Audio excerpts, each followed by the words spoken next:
يلا سي جوار.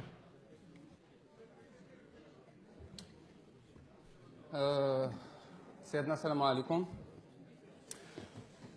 كنت أتمنى أن أخذ الكلمة على هامش المداخلات ديال عائلات المعتقلين واللي هما للأسف آخر من تحدث،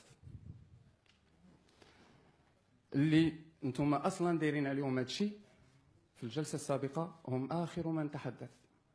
لذلك أنا غادي نقول لكم الريف كما أعرفه أنا، ماشي كما تعرفونه أنتم، وماشي كمن يعرف الريف خلال زياراته المتفرقة.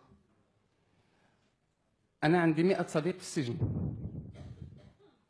ومن المنبر الإعلامي اللي كنشط فيه عندي 2 ديال النشطاء في السجن، واحد عنده جنايات وواحد عنده جنح، عندهم كاميرا كتسوى 1500 درهم تلقوها هدية. المهمة ديالهم والدور ديالهم كان أنهم يوصلوا الحقيقة ولا شيء غير الحقيقة للمغاربة والعالم أجمع. عندي أصدقاء في السجن كنت كنلعب معهم على البحر قبالة جزيرة النكور المحتلة، وفي عيونهم أمل بغد أفضل.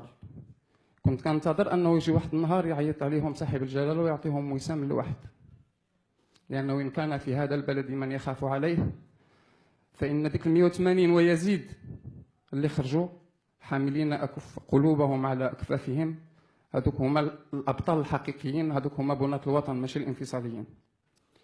وما يحز في النفس أكثر، ما يحز في النفس أكثر أنه في مناظرة تنظم على أعلى مستوى يحضرها مجموعة من الشخصيات، منهم من سمحت لي الفرصة بمعرفته سابقا ومنهم من أتشرف بلقيه اليوم.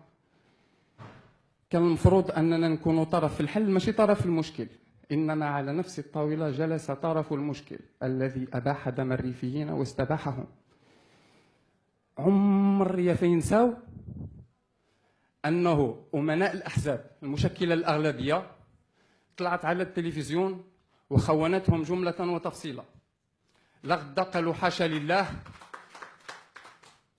كمثل الشيطان إذ قال للإنسان يكفر ثم من بعد قال إني أخاف الله رب العالمين. وهذوما لا يخافون الله ولا رب العالمين ولا يخافون الريف ولا يخافون فينا أحد. لو أنكم تشوفوا الإعلام ديال الصرف الصحي، وأعتذر على هذه الكلمة، الذي يلفق فيديوهات تعود إلى أحداث شغب كروي وكيلصقها باش يغرق الشقف بهذا المصطلح الإخوان ديالي، بينما كاين فيديوهات أخرى توثق بتواريخ قديمة. ملي تشوف قنوات ومواقع اللي هي بئيسة وحقيرة جدا تنصر صور ل 20 فبراير المتظاهرين كيقلبوا السيارات ديال الأمن، غتقولوا هذوك مخربين. لا سيدي، أنا صورتهم بالعدسة ديالي وهما كيديروا سلسلة بشرية باش يحميوا المنشآت. 180 واحد والقائمة مستعدة أنها تكبر، وفي الوقت اللي كانوا الإخوان كيهضروا ربما أشخاص آخرين يعتقلون، وكاين الناس اللي يجبرون أنهم يوقعوا بلي ما يخرجوش الشارع. ولكن من محاسن الصدف وشر البلية ما يضحك أن بعض رفاقي وقع وقال للضابط قبل أن يغادر المخفر والله الشاب حتى نخرج.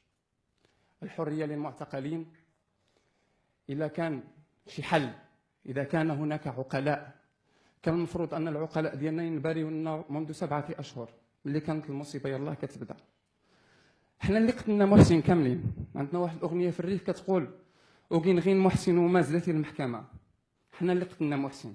قتلنا محسن لأنه خلينا شباب صغير ما عندوش تجربة، يلاه جاي للدنيا فقد الأمل في كل شيء، هز كل شيء على ظهره وهز كانوا عارفين أنهم غادي تعتقلوا، لأنني كنعرفهم واحد واحد، كانوا عارفين أنهم غادي تعتقلوا، ولكن ماشي مشكل. على الأقل لم يعتقلوا وهم يسرقون البيض ولا الدجاجة، ولم يعتقلوا وهم يسرقون المليارات ثم يغادرون أسوار السجن دون أن يعودوا إليها. لم يعتقلوا لأنهم أوباش، لأن ناصر الزفزافي صديقي الذي أفتخر به خرج 200,000 ريفي اللي انتم اتهمتوهم بالانفصال في مسيرة وحدوية حبا في الوطن، وهزوا يديهم. واش نتوما كنيو ماذا انفصاليين؟ قالوا حاشا. لم تخرج مدينة مغربية منذ الاستقلال ولا منذ أن نادى الحسن الثاني بالنزول إلى الصحراء حاملين الأعلام وحاملين القرآن الكريم حتى واحد ما قال أنا مغربي. مدينة الحسيمة التي تعج حاليا بالقوات العمومية اللي كتهرس الأبواب وكدمي الرؤوس، وفي الاخر كنشوفوا في الاعلام العمومي فقط ما يحدث عندهم عيب وعار، وفي الاخر واحد كيكوي وواحد كيداوي، واحد كيقول انتم انفصاليين، واحد كيقول مدينه الحسيمه راه سيدنا راضي عليكم. شكرا سيدي. بانتظار سيدنا، الله يرضي عليكم. شكرا سيدي.